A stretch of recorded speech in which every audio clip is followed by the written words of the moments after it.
다윗이 거기 7편 위에 보면 다윗의 시가연이라고 나오는데, 시가연이 예배 용어인지 음악 용어인지 정확하지는 않지만 예배나 아니면 음악적인 용어로 사용됐을 것이다 라고 추정 정도 하고, 베냐민은 구시가 한 말에 따라 여호와께 드린 노래 이렇게 나왔는데, 베냐민은 구시가 누구인지 다른 성경에는 나오지 않습니다. 성경에 나오지 않고, 사울이 베냐민파 지파 아니었습니까? 그러니까 사울에 속한 진영에서 사울이 사후인지 아니면 그 살아있을 때인지 모르지만 다윗을 어쨌든 뭐 여러 가지 어려움과 이제 곤란을 겪게 하기 위해서 거짓으로 고소한, 거짓으로 이제 공격하는 그것을 예로 들고 있습니다. 어렵겠죠. 여러분, 거짓말은 언어를 사용하지만 언어는 아니기 때문에 대응할 방법이 그렇게 많지 않습니다. 왜냐하면 거짓을 아닌 것을 어떻게 증명을 해요? 사실은. 그러니까 증명할 방법들이 많지 않은데, 이게 이제 구체적으로 어떤 고소를 하고 있는가 보면은 3절에 내 손에 죄악이 있거나 그렇게 얘기하고 있는데, 저쪽에서 얘기하는 것이 이제 이것을 세번역에서는 이렇게 표현했습니다. 내가 뇌물을 받았다 라고 얘기하고, 4절에는 화친한 조약을 맺었는데 악으로 갚았고 내 대적을 까닭없이 이제 약탈했다, 그렇게 이제 거짓으로 고소를 하고 있는 것이죠. 그때 다윗은 어떻게 하는가라고 이제 얘기를 하는데, 하나님께 탄원하면서 하나님께 나아가서 기도하는 것을 이제 보게 됩니다. 근데 이게 참 어렵습니다. 1절에 하나님, 내가 하나님께 피하오니 나를 구원하여 내소서. 건져낼 자 없으면, 하나님이 도와주시지 않으면 저들이 저를 사자같이 다 찢을 것입니다 라는 두려움과 그런 억울함과 그런 것들이 이제 포함이 되어 있습니다. 더 나아가서 어떻게 기도하는가? 9절에 이렇게 기도합니다. 악인의 악을 끊고 의인을 세워주십시오. 악인들이 하는 얘기들을 끊어내시고 의인을 세워주십시오 라고 얘기합니다. 그러면 이 다윗의 여기 이 상황에서의 구원은 곧 악인이 심판당하는 것과 동일한 것이죠. 악인의 심판과 나의 구원은 동일하나 마찬가지입니다. 그게 이제 기도의 응답인데, 그럼 뭐 이제 어른이나 아이들이나 다 싫어하는 시험이 있죠. 시험이 있는데 한 가지 이제 예를 들어 보겠습니다. 동일한 조건과 동일한 실력을 동일하게 갖춘 학생들한테 시험 범위와 시험 날짜를 가르쳐 줍니다. 가르쳐 주고 이제 기준 점수를 얘기하고, 통과하면 패스고 그렇지 않으면 이제 패스하지 않는 것으로 얘기합니다. 어떤 친구들은 통과를 했고 어떤 친구들은 통과를 하지 않았습니다. 통과하고 통과하지 않은 기준이 시험입니까? 왜 어떤 사람은 통과하고 어떤 사람은 통과하지 않아요? 동일한 조건이고 동일한 실력을 가지고 있는데 준비를 했냐 하지 않았느냐의 문제죠. 시험 때문에 우리가 떨어졌다라는 말은 맞지 않고, 시험에 준비를 하지 않아서 떨어진 것이죠. 이것이 우리가 살아가다 보면은 다윗이 이렇게 기도하죠. 악인의 악을 끊고 의인을 세워주소서. 이거는 동일한 그 기도인데 이중성이 있죠. 즉 심판과 구원이 동시에 일어난다라는 것. 심판과 구원이 동시에 일어납니다. 심판과 구원이 동시에 일어나는 이제 인류 최초의 여러분 심판이라고 얘기되어지는 노아 홍수가 있죠. 노아 홍수 때 40일간 하늘에서 비가 내립니다. 여러분 3일만 비 내려도 아마 여기까지 찰걸요. 40일 비 내리니까 온 천하가 다 잠겼습니다. 그럼 비는 심판입니까? 구원입니까? 노아 가족 아닌 사람에게는 심판이지만 노아에게는 구원이죠. 그런데 다른 기준이 적용되지 않아요. 노아한테는 비가 안 내린다든가 아니면 노아 이외의 사람들한테만 비가 내린다든가 그렇지 않고 노아한테도 비가 내립니다. 비는 동일하게 기준과 그 문제는 동일합니다. 그런데 어떤 사람에게는 심판이고 동시에 어떤 사람에게는 구원이 일어납니다. 우리가 출애굽할 때 하나님께서 10가지 이적을 이제 얘기하시는데 그 마지막이 장자가 죽는 이적이죠. 그때 이스라엘 백성들은 문설주에다 양의 피를 발랐고 애굽에 있는 사람들은 바르지 않았죠. 그럴 이유가 없죠. 여러분, 마지막 10가지 장자가 죽는 그 이적은 심판입니까? 구원입니까? 애굽 사람들한테는, 양의 피를 바르지 않은 사람들한테는 심판이지만, 그리고 이스라엘 백성한테는 구원입니다. 그 동시에 일어나는 것을 기억합니다. 여러분, 예수님의 다시 오심, 재림은 심판입니까? 구원입니까? 심판인 사람들도 있고 구원인 사람들도 있습니다. 동일하게 예수님이 오시는데 어떤 사람에게는 심판이 되고 어떤 사람에게는 구원이 됩니다. 기준은 동일합니다. 기준이 다르다면은 우리가 불이하죠. 그리고 범위도 동일합니다. 7절과 8절 얘기하면 갑자기 다윗이 자기 얘기하는 것 같은데 민족들을 얘기하고 있고 만민에게 이렇게 얘기하고 있어요. 범위를 갑자기 민족과 만민에게 얘기하고 있고, 하나님은 만민의 심판자 아니십니까? 그렇게 얘기를 하고 있어요. 즉 만민에게, 모든 사람에게 동일한 기준을 하나님이 적용하신다라고 얘기를 하고 있고, 주관자 역시 한 분이십니다. 그럼 심판자와 구원자가 같아요. 이게 별로 우리들한테는 부딪히지 않고 다가올 줄 모르지만 우리들은 이런 생각이 있는 것 같아요. 심판은 누가 해요? 마귀가 하고, 나쁜 거니까.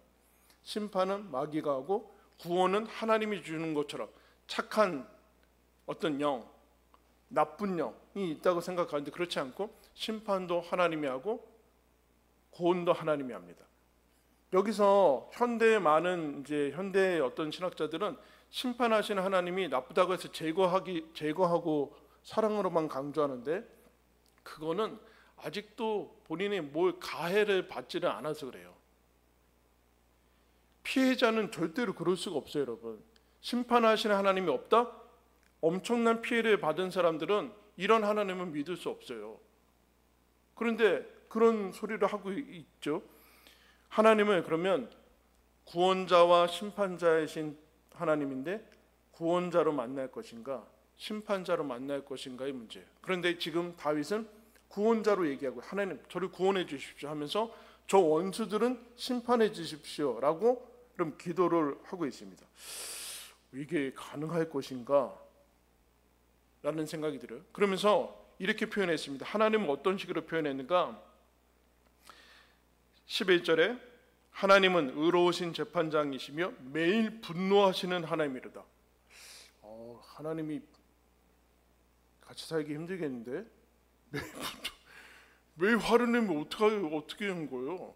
근데 매일 죄악에 대해서 매일 분노하시고, 더 심하게 나와요. 12절에 사람이 회개하지 않으면 칼을 갖고 계시고 활을 이미 땡기고 있어요. 땡기고 있고, 그 다음에는 죽일 도구를 예비하고 계시다. 상징적인 시적인 언어지만 하나님의 공의와 죄악에 대한 심판에 대해서 분명히 얘기를 해주고 있습니다. 즉 그러면서 다윗이 이 하나님을 알고 믿고 어떻게 지금 이 시편을 쓰고 있는가? 하나님은 어떻게 쓰고 있어요? 하나님 저를 위해서 칼이 되어 주십시오라고 기도합니다. 저 원수들을 다 제거하는 칼이 되어 주십시오라고 하나님을 칼로 쓰고자, 기도를 칼로 쓰고자 하는 모습이 나와요.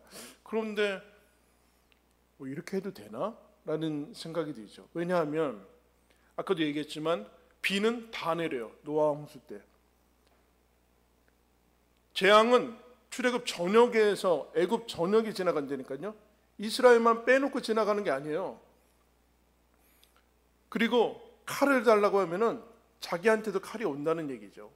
비를 내려주십시오 하면 비 내리는 거랑 마찬가지야. 그런데 다윗이 하나님 원수들을 멸해 주십시오. 칼이 되어 주십시오. 진노를 일으켜 주십시오. 그러면은 본인은 어떻게 피할 거냐? 본인은 하나님이 동시에 임할 텐데 여기서 문제가 생기죠. 하나님의 칼로 쓰는 이 기도는 주의해야 되고 유의를 해야 되는데 왜 그러는가? 그럼 노아 홍수 때 비가 다 내렸습니다. 근데 노아는 어떻게 살아남았어요? 비가 안 내리기를 바라지 않았고 방주가 있었잖아요. 출애굽할 때 이스라엘 백성은 장자가 죽지 않고 갑니다. 왜 그랬어요? 재앙이 뛰어 그냥 넘어가지 않고 문설주에 양의 피를 발랐어요. 양이 대신 죽었다는 얘기죠. 즉 칼을 막는 방패가 있어야 돼요. 방패 없이 칼을 달라고 하는 것은 본인도 죽겠다, 너 죽고 나 죽자, 이런 식으로 가는 거죠. 그렇게 갈 수는 없다. 그래서 10절에 다윗이 이렇게 고백합니다. 한번 다 같이 10절 읽겠습니다. 시작. 나의 방패는 하나님께 있도다. 나의 방패가 누구래요? 하나님께 있대요. 근데 그 하나님이 칼이에요.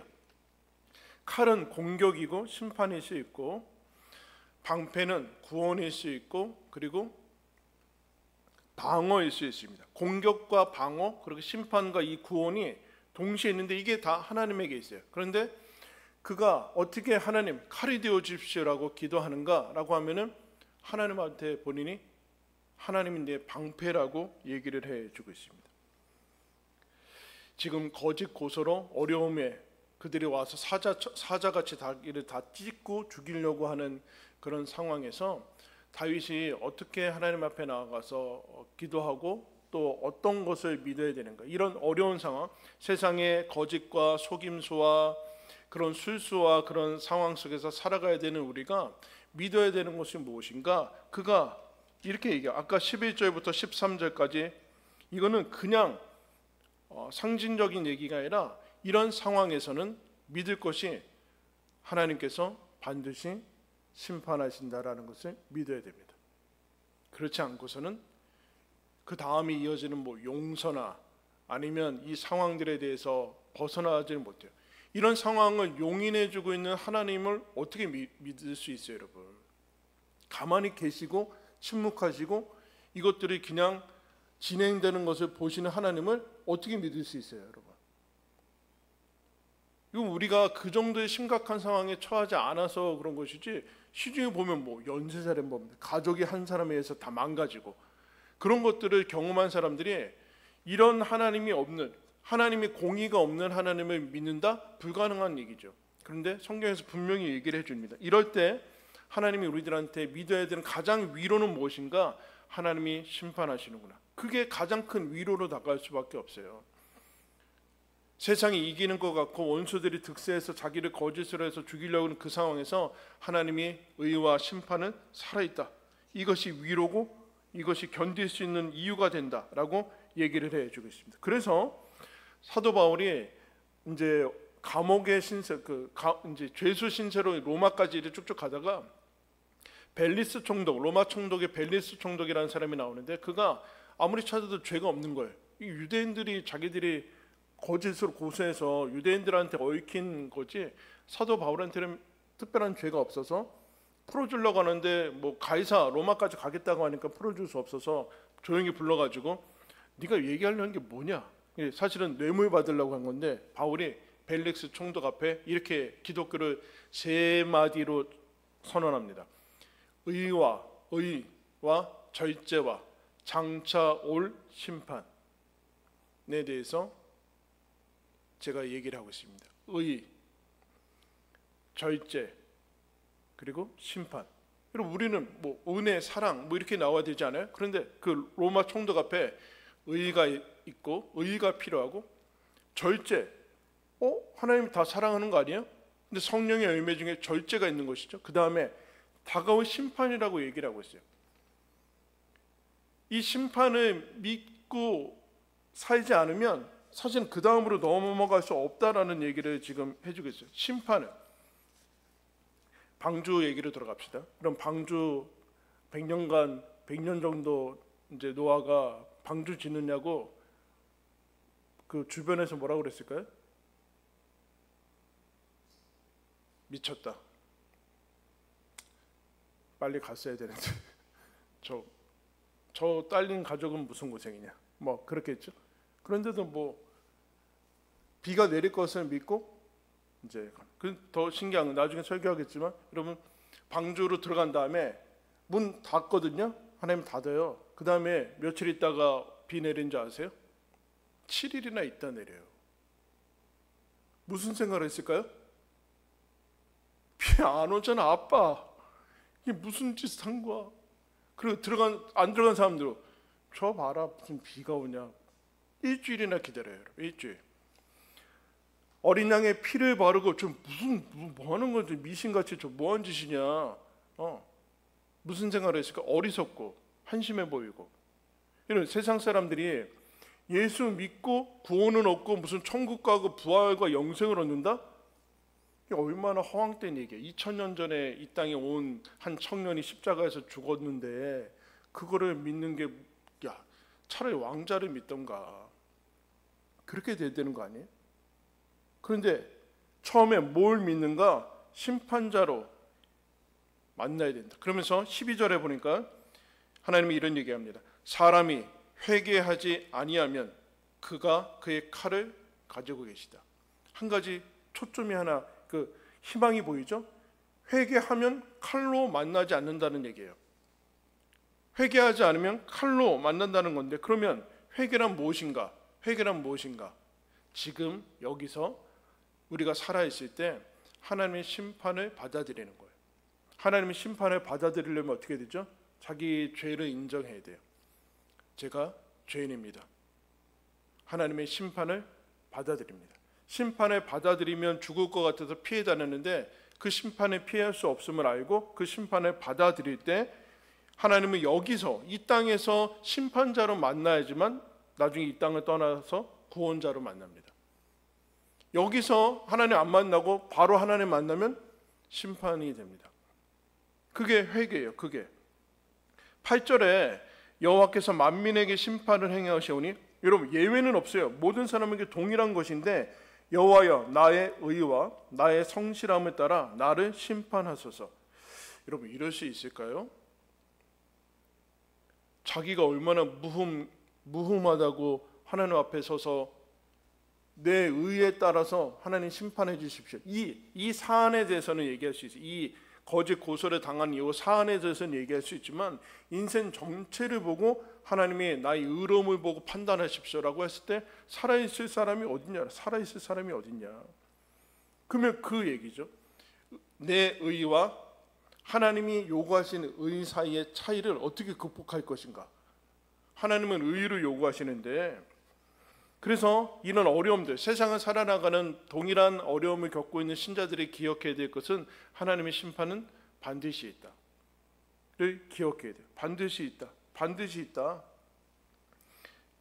그를 기억해야 될 뿐만 아니라 그렇기 때문에 심판에 믿고 있기 때문에 3절부터 5절까지 아까 뭐라고 얘기했습니까? 저들이 얘기하는 것이 사실이라면 저를 땅에 짓밟아 주시고 제 영광을 다 없애 주십시오 라고 얘기해요. 즉 거기에 소속되어 있지 않는다는 거죠. 저들이 얘기하는 것이 다 거짓말입니다 라고 얘기하는 것은 무슨 얘기인가? 하나님의 심판에 믿기 때문에 거기에서 나는 빠져나온 것이죠. 구별되어 있는 것이에요.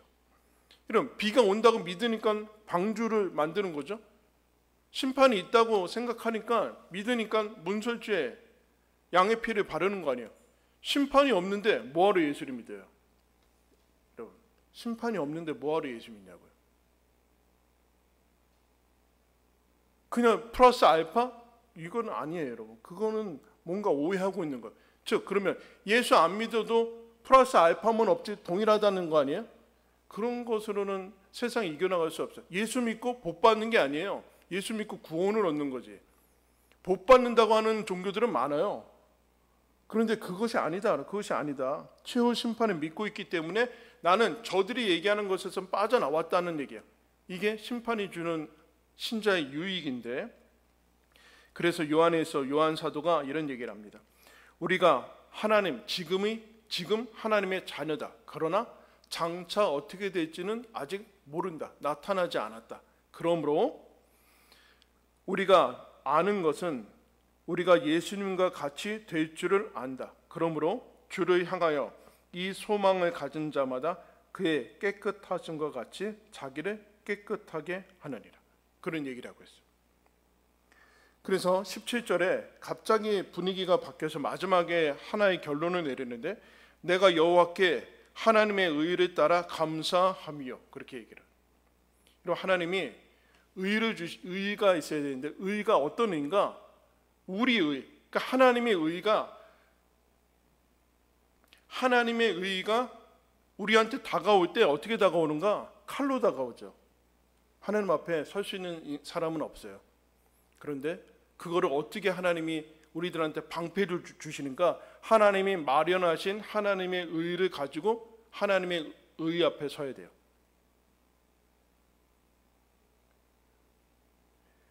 의가 있어야 되는데 우리는 의가 없으니까 하나님의 의를 맞이하면 그게 칼로 다가오죠. 심판으로 다가오는데 그래서 율법 외에 하나님의 한 의를 준비하셨으니 그게 예수 그리스도를 믿는 의다. 믿음의 의, 하나님의 의, 믿음으로 말미암는 의를 하나님이 우리들한테 주셔서 그걸 방패로 삼으라고 얘기를 하고 있어요. 방패로. 여러분 한자에 모순이라고 아시죠? 모순. 그게 무슨 이야기입니까? 세상에서 어떤 것도 뚫을 수 있는 칼, 세상에서 어떤 것도 막아내는 방패, 둘이 붙어요. 누가 이겨요? 말이 안 되죠. 다 뚫는 데는 다 막을 수 있고 이게 이제 모순인데 이게 지금 여기서 어떻게 풀려나가? 하나님이 칼이면서 하나님이 동시에 어떻게 방패가 될 수 있냐? 하나님이 의로우신 하나님인데 어떻게 하나님의 의로 간주해서 우리를 구원해낼 수 있냐? 이거를 이제 풀어나가야 돼. 그러면서 예수 그리스도를 믿는 사람들한테 하나님이 우리의 방패가 되어주신다라고 얘기를 하고 있어요. 그러면 회개란 이런 것이죠. 내 것을 버리고 하나님의 것을 받는 거예요. 바리새인들의 잘못은 바리새인들이 뭐 비도덕적으로 살았다는 것이 아니라 본인들 거를 움켜쥐고 하나님의 것을 안 받는다는 것에 문제가 있어요. 사람들보다는 뛰어날 수 있을지 모르지만 하나님 앞에서는 그게 뭐 보입니까, 여러분? 하나님의 것을, 내 것을 버리고 하나님의 것을 받는다라는 게 이제 회개인데, 그러면 예수 믿는 것으로 돌아오죠. 그러면 예수 믿는 모든 것에는 하나님께서 모든 사람에게 초청을 합니다. 하나님이 마지막 심판대 앞에 섰을 때 사람을 판단하는 기준이 뭐예요? 우리의 행위입니다. 행위. 저와 여러분의 행위를 가지고 하나님 앞에 설 거예요. 그거는 행위라는 것은 내 마음에서 지나가는 생각들, 가졌던 마음들도 다 동일한 거죠. 이런 몸으로 나타나는 행동뿐만 아니라 하나님 영이시니까 우리가 가졌던 품었던 생각들, 그런 마음들도 다 하나님 앞에 내놓을 거예요. 하나님이 그것 가지고 심판을 하세요. 이거는 예외도 없고 기준도 다 다르지 않습니다. 그런데 우리는 거기서 그 심판대 앞에서 구원을 얻을 거예요. 왜요? 예수를 믿으니까. 예수가 뭐예요? 방패, 하나님의 의, 하나님이 주신 의를. 그러니까 이런 얘기, 내가 너희들을 심판하지 않을 수는 없다. 그거는 불의하다. 그런데 하나님께서 구원의 길을 열어주십니다. 심판과 동시에 이루어지는 구원, 방주, 어린 양의 피, 예수 그리스도, 심판과 동시에 이루어지는 그 하나님의 역사에서 너희들한테 구원의 길을 내어주는데 그건 무엇인가? 예수 그리스도를 믿는 것이다. 예수 그리스도를 믿는 것. 지금 예수 그리스도를 믿으라는 이유는 예수 그리스도가 우리의 유일하신 방패이기 때문에 그렇다. 하나님의 방패. 그러면 그냥 없애주면 되잖아요. 그럴 수 없다니까요. 하나님은 죄를 그냥 어떻게 없앨 수 있어요? 이것도 가해자 얘기예요. 가해자. 그냥 사랑으로 없애줍시다. 사랑 없는 공의가 있을 수 있냐라. 사랑 없는 공의. 그러니까 공의 없는 사랑. 그냥 다 덮고 이렇게 합시다. 이러면 이거는 가해자니까 그러는 거. 가해자. 이건 자체가 불의하죠. 이건 사랑이 될 수 없죠. 분노를 일으키는 거. 분노. 그러면 공의만 있고 사랑은 없으면 어떻게 될까요? 나만 할 사람은 없죠. 그러니까 세상은 공의와 사랑을 합칠 수 없어요. 어느 한쪽으로 치우치면서 비종을 이렇게 왔다 갔다 할 수밖에 없는데 공의와 사랑을 어떻게 같이 갈 수 있느냐? 흔한 얘기로 자유와 평등을 어떻게 합칠 수 있느냐? 그런 얘기에서 이런 물과 불을 어떻게 합칠 수 있을까요? 물과 불은 뭐 어떻게 합쳐요? 근데 가운데 가마솥이 들어가야 돼요. 쇠. 그러면 불은 물을 데우게 될 거예요. 사랑과 정의가 이게 합쳐질 수 없는데 한 가지 이 모순이고 이율배반적인 이것을 하나님께서 어떻게 하시는가? 하나님의 아들을 십자가에서 죽이시면서 그거를 우리의 구원을 풀어나가세요. 우리 구원을. 여기에 이제 하나님이 구원하시는, 즉 무슨 얘기인가? 십자가는 심판입니까? 구원입니까? 심판이죠. 심판인 동시에 구원이에요. 하나님이 모든 죄악을 예수 그리스도에게 쏟아 놓으셨어요. 심판이죠. 그런데 예수님은 죄가 없습니다.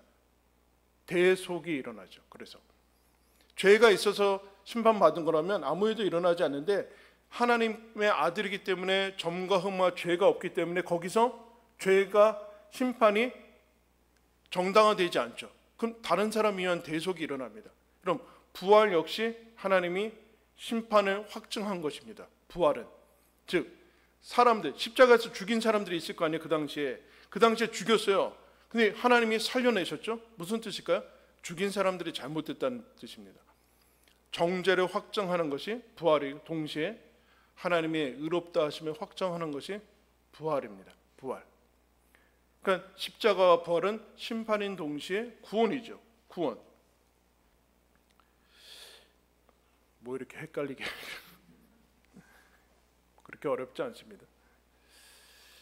우리 안에서 하나님께서 이루신 일이 그와 같은 놀라운 이 두 가지의 모습을 가지고 있다는 그 뜻인데 우리는 심판도 결국엔 구원도 하나님이 우리들한테 주신 은혜요. 하나님이 우리에게 주신 동일한 그 사건이라고 얘기합니다. 해리포터라는 책에서 해리포터의 엄마가 릴리 포터인데 릴리 포터가 이제 먼저 죽죠. 그 해리포터가 이제 악당 볼드모트라는 악당이 막 해리를 죽이려고 하는데 죽이지 못해요. 그래서 이 해리가 그 스승 덤블도어라는 스승한테 가서 스승님 왜 그 악당이 저를 만지지도 못하죠? 그러니까 이 스승이 이런 얘기를 해줘요. 너 엄마가 너를 위해서 죽었기 때문에 그렇다. 그런 강력한 사랑을 받은 사람은 강력한 사랑을 흔적을 남기기 마련인데 상처가 아니라 흔적인데 그건 보이지 않는 것이다. 그러면서 이렇게 얘기합니다. 그 강하고 깊은 사랑을 받으면 영원한 보호막이 생긴다.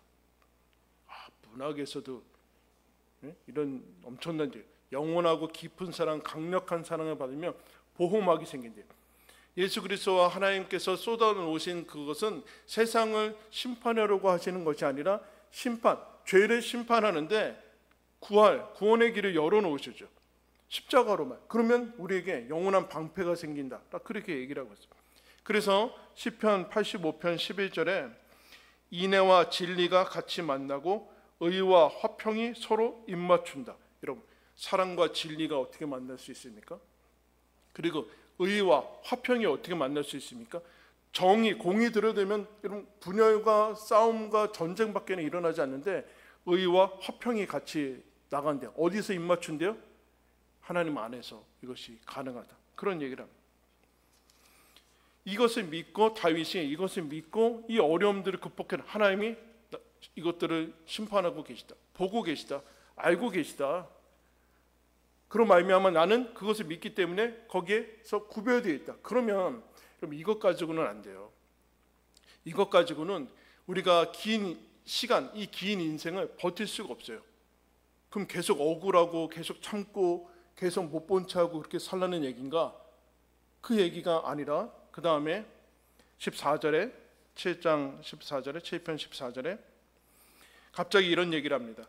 악인이 죄악을 낳으며 재앙을 베어 거짓을 낳았도다. 그가 웅덩이를 파 만듦이요 제가 만든 함정에 빠졌도다. 그의 재앙은 자기 머리로 돌아가고 그의 포악은 자기 정수리에 내리리로다. 그가 결국에는 뭘 낳냐? 죄악밖에는 낳지 않는더라. 죄악을 낳을 뿐만 아니라 재앙도 베어서 거짓을 낳고 결국엔 자기가 판 웅덩이가 자기에 빠지고 자기한테 모든 것이 부메랑으로 다 돌아가게 되더라. 지금은 안 그렇고 지금은 다윗한테 공격을 하고 우리들한테 공격하고 거짓으로 막 이기는 것 같고 부정으로 해서 잘 사는 것 같고 하는데 그게 다 자기 머리로 돌아가서 결국은 자기가 후회를 하는 자기 인생을 겪게 될 것이다. 무슨 얘기일까요? 악은 지금 심판되고 있다. 심판은 미래에 언제 어느 날 일어나는 것일 뿐만 아니라 궁극적인 심판은 그렇지만 지금도 일어나고 있다. 악을 하고 있는 것 자체가 심판이다. 그게 벌이다. 그게 벌이다. 악을 행하고 있는 것 자체가 벌이다. 하나님의 육이 아니에요. 하나님이 버려두신 거 아니에요? 하나님이 내버려 두셔서 악이 허용되고 있어요. 그 자체가 무서운 벌이다. 너희들 저거 거짓으로 해서 뭔가 되고 성취하고 있는 거 그거 자체가 악인 것을 저거 하나님이 손을 놓고 계시는구나. 자기가 이제 죽어나갈 텐데 그러면서 그러면 우리의 현재 구원은 뭐예요? 거기에 속하지 않은 것. 하나님 저는 저기에 속하지 않았는데 저들이 거짓말하고 있습니다 라고 하나님이 나를 살펴보심으로 내 의와 성실함으로 나를 판단해 주십시오 라고 얘기할 수 있는 것 자체가 우리에게 주어진 상이다. 마침내 영원한 상급으로 채워질 거예요. 믿으십니까? 이것을 가지고 있지 않으면 당장의 결과들에 의해서 우리가 신앙을 오해하고 된 게 우리가 잘 아는 요한복음 3장 찾겠습니다.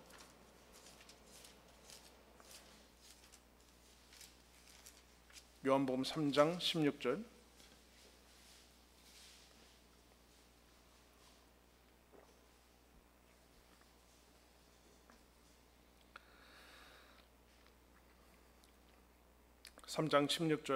제가 읽겠습니다. 하나님이 세상을 이처럼 사랑하사 독생자를 주셨으니 이는 그를 믿는 자마다 멸망하지 않고 영생을 얻게 하려 하심이라.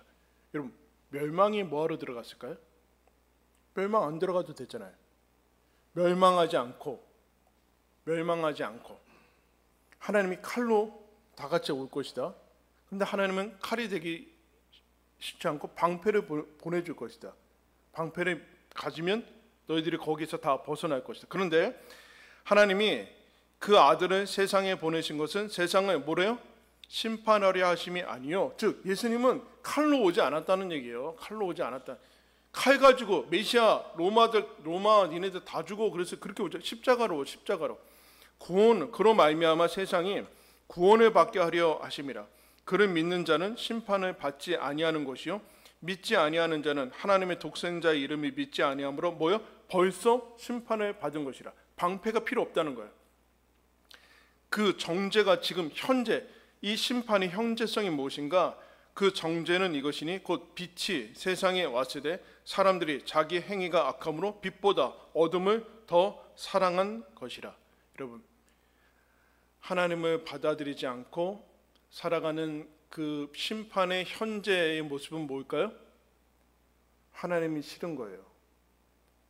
하나님하고 가까이 가는 거 싫은 거 하나님이라는 데는 감각이 없겠죠? 감각이 자연적으로 있을지라도 하나님이 싫고 멀어지고 그게 지금 나타나는 심판의 모습이야.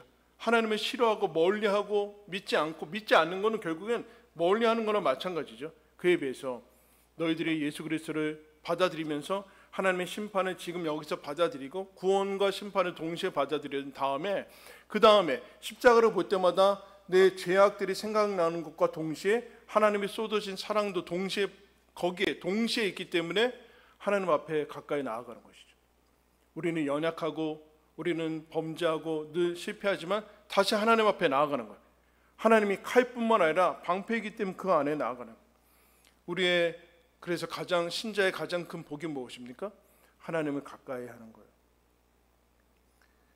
신자들 사이에서도 대충 막 살고 막 그냥 하는 것 같은데 나도 사실은 좀 부러운데 가끔 교회 오고 대충 좀 그러고 싶은데 그게 벌이라니까요. 그게 벌이에요, 여러분. 나중에 얼마나 후회할 거예요. 그럼 자녀들 다 키우면서 알잖아요. 나중에 저 후회할 건데 말이 듣나요? 말을 들어요? 나중에 다 자기가 후회할 거예요. 자기가 왜 그렇게 살지 못했을까? 왜 예수 믿는 거 다 제껴두고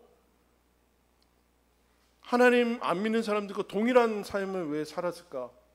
그건 무슨 지옥 가고 그런 문제가 아니라 얼마나 큰 영광을 놓친 거예요. 그게 버리다라는, 그게 버리다. 그게 부러웠냐? 그러면서 여러분 정신을 차리죠. 억울했고 억울하고 분노하고 하나님이 왜 이러느냐고 하는데 갑자기 17절에 뭐라고 그래요?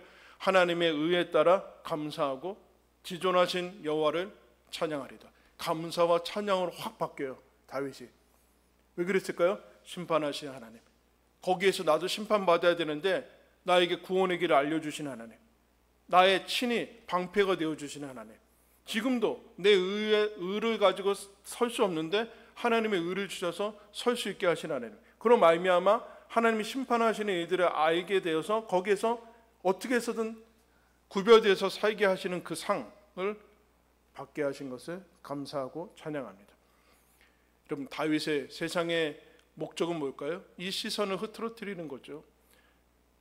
다윗이 대적이 죽고 안 죽고는 아무 상관이 없어요. 대적이 죽는 거나 사는 거나 본인에게는 아무 상관이 없다니까요. 악인이 죽어도 여러분 아무 상관이 없어요. 승리는 악인이 죽는 것이 아니라 세상이 망하는 것이 아니라 다 심판당해서 나 혼자 구원받는 것이 승리가 아니라 하나님께 감사하고 찬양을 할 수 있는가, 그 영혼의 상태를 유지하는가가 우리의 삶의 가장 중요한 모습입니다. 세상의 공격에 반응하다 보면 찬양도 잊어버리고 감사도 잃어버리고 하나님 믿는 것이 무슨 의미가 있냐고 생각하고 이래봤자 소용없다고 하고 이미 다 빼앗겨요. 다윗이 정신 차려서 대적이 있고 나를 공격하는 그게 문제가 아니라 내가 감사 잃어버렸구나, 하나님을 향한 찬양을 잃었고 시선을 놓쳤구나 라고 하면서 시선을 회복하면서 하나님이 나에게 주신 그 길로 걸어가는 정위치, 자기 제자리를 찾는 것을 보게 됩니다. 하나님이 이런 얘기하는 거죠. 너희들을 건드릴 사람은 없다.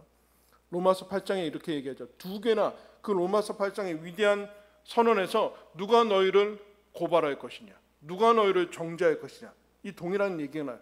누가 너희를 고발할 것이냐, 의롭다 하신 분은 하나님이다. 누가 너희를 정죄할 것이냐, 하나님이 죽었다가 살아났다. 너희들 정죄할 사람은 없다. 너희들을 건드릴 사람은 없다. 너희들에게 주어진 약속을 빼앗아갈 사람은 없다. 세상은 못 빼앗아간다. 그러니까 하나님이 너희들을 지키고 있으니까 이 안에서 하나님을 향한 시선과 이 신앙의 복이 얼마나 현재도 이루어지고 있는 이 복을 누리고 알아차리고 살아가라라고 오늘 말씀을 통해서 선포해 주고 있습니다. 여러분 이 모든 것 하나님이 계시니까 이 모든 것이 나에게 유익하다라는 사실을 기억하시고 예수 믿는 복이 지금도 부어지고 있다라는 거 잘 알고 살아가시기를 예수님의 이름으로 축원합니다. 기도하겠습니다.